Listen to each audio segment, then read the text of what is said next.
अगर लोकायुक्त होता तो कहीं कुछ भी कोई गड़बड़ी होता है तो उसके बारे में लोग कंप्लेन कर सकता है, वहां शिकायत कर सकता है। तो लोकायुक्त को अधिकार है, चाहे बड़े अफसर हो या मंत्री हो, उस गड़बड़ियों पर वो जांच कर सकते हैं। लेकिन जब लोकायुक्त रहेगा ही नहीं तो जांच क्या करेगा। उसी प्रकार से सूचना के अधिकार का जो सूचना आयुक्त है, उसके तहत भी कई लोग जो जानकारी प्राप्त करना चाहते हैं तो आज उनको मिल नहीं पाता है। सरकार किसी को देना नहीं चाहती है ताकि सरकार की गड़बड़ियों की किसी को कोई पता नहीं चल सके। तो इसलिए ये जानबूझ करके पिछले 5 वर्षों से इस प्रकार की जो संवैधानिक संस्थान है उसको इन्होंने पंगु बना दिया है। तो एक प्रकार से एक क्राइम करने के लिए ही डीजीपी अनुराग गुप्ता को राज्य के मुख्यमंत्री ने रखा। और मुझको ही खुद डर लगता है आजकल घूमने में, क्या पता है कि कहां किससे हमला करवा देंगे। चलो भाई, बहुत बहुत धन्यवाद आप सबको। इधर हम लोग जल्दी जल्दी मिल रहे हैं, आप लोगों को शिकायत होता है कि मिलते नहीं है। आप सबके संज्ञान में मैं लाना चाहता हूं, राज्य में जितने भी संवैधानिक संस्थान हैं,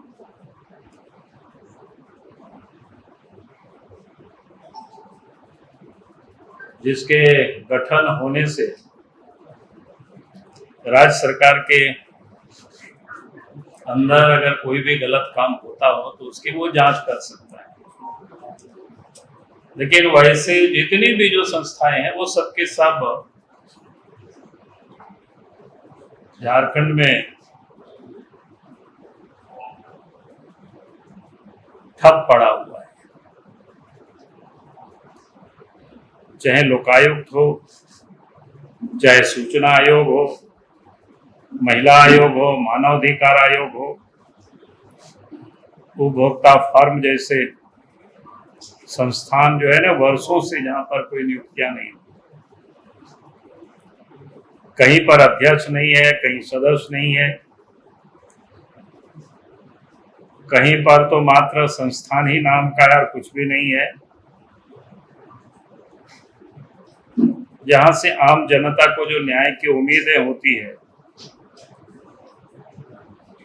या जिस संस्थान से पारदर्शिता और जवाबदेही जहां सुनिश्चित होती है, उन सब को राज्य सरकार ने निष्क्रिय कर रखा है।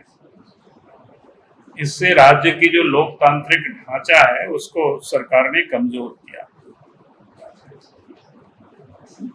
पिछले 5 वर्षों से, जहां तक मुझे याद है कि पिछले 5 वर्षों से लोकायुक्त के पद खाली पड़ा हुआ है, कोई नियुक्ति ही नहीं। पिछले 5 वर्षों से लोकायुक्त का पद खाली पड़ा हुआ है, नियुक्ति ही नहीं हुआ है। वहां ना तो कोई जनता शिकायत दर्ज कर सकती है, न कोई भ्रष्टाचार से संबंधित कोई कार्रवाई हो सकता है। जब लोकायुक्त जैसे स्वतंत्र संस्था राज्य में नहीं काम करेगी तो राज्य के अंदर में चाहे विधायक हो, मंत्री हो या बड़े अफसर, यहाँ तक कि अगर एसीबी भी कोई गलत काम करे तो आखिर लोग उसके विरोध में कहाँ जाएंगे, कहाँ लोग शिकायत दर्ज करेंगे। तो इन्होंने सबके सब संस्थान को पंगु बना दिया है। सूचना आयुक्त की भी वही स्थिति है। सूचना आयुक्त के जानबूझ करके नियुक्ति को भी लटका करके रखा है ताकि आरटीआई जैसे पारदर्शिता जो का जो काम करती है, कोई भी सूचना वहां से लोग प्राप्त कर सकते हैं, तो आज वो भी ठप पड़ा हुआ है। पहले वो कहते थे कि भाई नेता नहीं है, जबकि पहले भी 5 साल पहले भी भारतीय जनता पार्टी ने नेता का चुनाव किया था, लेकिन उन्होंने माना नहीं। उसके बाद भी जब फिर से नेता का चुनाव हुआ तब भी उन्होंने बनाया नहीं। और आज भी उस पर उन्होंने कुछ नहीं कर रहे। महिला आयोग जहां पर तो कोई अपोजिशन की जरूरत भी नहीं है, वो भी 2020 से पद खाली पड़ा हुआ है। मेरी जानकारी में 5000 से अधिक मामला महिलाओं की लंबित पड़ा हुआ है, लेकिन आखिर न्याय दे तो दे कौन? दे न्याय देने वाला ही नहीं है, उसकी कोई नियुक्ति नहीं है। यहाँ तक कि जो कर्मचारी वगैरह भी काम करते हैं, जो सफाई वगैरह ये सब करते हैं, तो लोगों को भी अब वेतन तक नहीं मिल रहा है। उसी प्रकार से उपभोक्ता फॉर्म है, तो हम ही कहिए कि दर्जनों जिला ऐसा है जहां पर अध्यक्ष नहीं है, सदस्य नहीं है। तो हेमंत सोरेन की सरकार ने राज्य की संस्थाओं को अपंग बना दिया है। यह बिल्कुल मैं कहता हूं सुनियोजित और शासनिक असफलता और साजिशपूर्ण ये कार्रवाई है, ताकि राज्य में किसी भी तरह का गलत काम के विरोध किसी भी बड़ी मछली के खिलाफ कोई स्वतंत्र और निष्पक्ष जांच या कार्रवाई नहीं हो सके, इसकी ये प्रयास है। क्योंकि ताकि लोगों को न्याय मिल सके। यहाँ तक कि हाई कोर्ट में भी आप सबने देखा, कई एक बार मामला गया और हाई कोर्ट में कई एक बार इन्होंने एफिडेविट करके कहा। तो उस समय जिसमें अपोजिशन लीडर की जरूरत होती है, उसमें तो कहा कि अपोजिशन के लीडर बने नहीं हुए, बनने के बाद भी अब महीना दिन से अधिक हो गया, लेकिन अभी भी कोई आता पता नहीं। लेकिन जिस आयोग के लिए जहां अपोजिशन लीडर की भी जरूरत नहीं है, उन सारे आयोगों को भी इन्होंने सब कुछ यूं ही पड़ा हुआ है। तो इसलिए मैं कहूंगा ये संस्थाएं जहां पर आप सब लोगों के अधिकारों को सुरक्षित करती है, लेकिन वो सब भी सब आज ठप पड़ा हुआ है। तो नहीं, राज्य में किस प्रकार से राज्य सरकार काम करती है, ये इसका एक नमूना है, एक उदाहरण है, ताकि राज्य में जो भी गड़बड़ी हो, लूट हो, हल्ला करते रहिए, कोई देखने वाला नहीं, कोई सुनने वाला नहीं है। यानी देहात में एक कहावत है ना कि क्या बोलते हैं, बंगला में लोग बोलता है ना, मुखेर कानून। तो हेमंत सोरेन का वैसा ही राज्य में शासन चल रहा है। तो इसलिए हम ये कहेंगे कि भाई जितनी भी इस प्रकार की जो आयोग है, जो संवैधानिक संस्थान है, बिना विलंब की राज्य सरकार को इसे गठित करना चाहिए। मुझे लगा कि आज मैं आप सबके समक्ष इन बिंदुओं पर आपके समक्ष विषय को लाना था मैंने, इसलिए आपके समक्ष सामूहिक रूप से भी मैंने इन सारे विषयों को लाया है। बहुत बहुत धन्यवाद। इसके पीछे कारण क्या है? कोऑर्डिनेशन का अभाव है सरकार? नहीं, मैं कर सकता हूं बिल्कुल जानबूझ करके।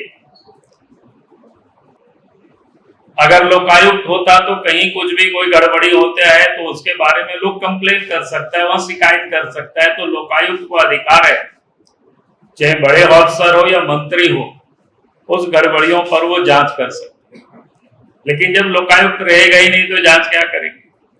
उसी प्रकार से सूचना की अधिकार का जो सूचना आयुक्त है, उसके तहत भी कई लोग जो जानकारी प्राप्त करना चाहते हैं तो आज उनको मिल नहीं पाता है।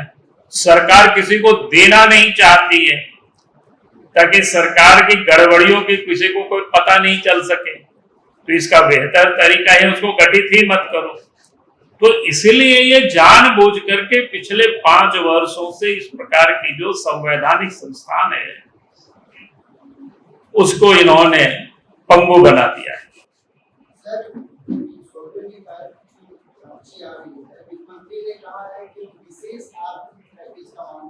क्या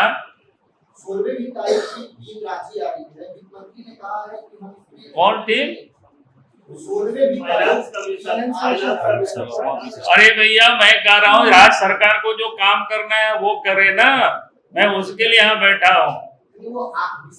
मैं कह रहा हूँ इन तो 5 साल से जो काम नहीं कर रहा है हेमंत सोरेन को, इसमें किसने रोका है?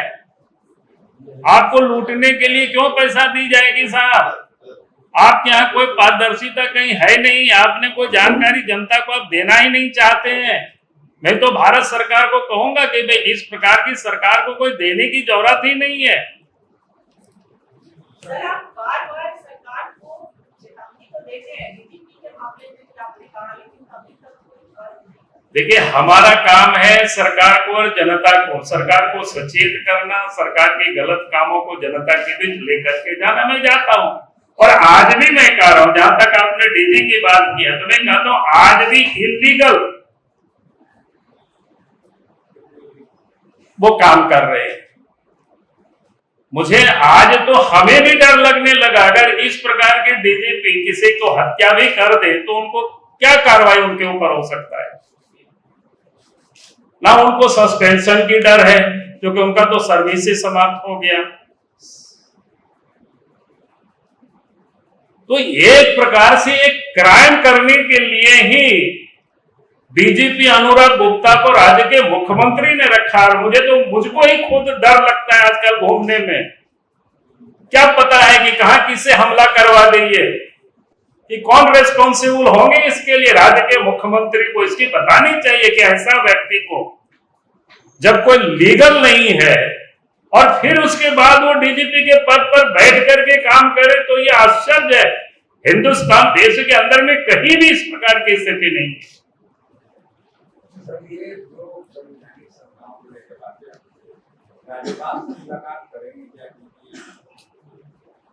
मैंने जितना कहा, आज जब जरूरत होगी देखेंगे, लेकिन मैं तो सार्वजनिक रूप से राज्य की जनता के समक्ष आप सब लोगों के माध्यम से कह रहा हूं कि राज्य सरकार कैसे काम कर रही है, क्यों ऐसा काम कर रही है, वो भी मैंने आप सबको बताया। बहुत बहुत धन्यवाद। जहां 27 वर्षों के सफर में 17,000 से भी अधिक छात्रों ने डॉक्टर एवं इंजीनियर बनकर भरे सफलता की ऊंची उड़ान, जहां साधारण छात्र भी झारखंड टॉपर्स बनकर बना रहे इतिहास। दूरदर्शी शिक्षाविद श्री विपिन सिंह के मार्गदर्शन में मेडिकल एवं इंजीनियरिंग के लाखों छात्रों के लिए आशा की किरण के रूप में गोल नेशंस लीडिंग इंस्टीट्यूट। बायोम सिर्फ मेडिकल प्रिपरेशन का संस्थान। बायोम से लगातार दूसरी बार नीट यूजी में 700 मार्क्स पार। 10th पास स्टूडेंट्स के लिए फाउंडेशन कोर्स, 11th पास स्टूडेंट्स के लिए फ्रेशर कोर्स और 12th पास स्टूडेंट्स के लिए टारगेट कोर्स 17 अप्रैल से शुरू हो रहे हैं। कॉल 7360066190 और visit Biome, circular road near women's college and Hinoo, Ranchi. thefollowup.in. Like, share, and subscribe. www.thefollowup.in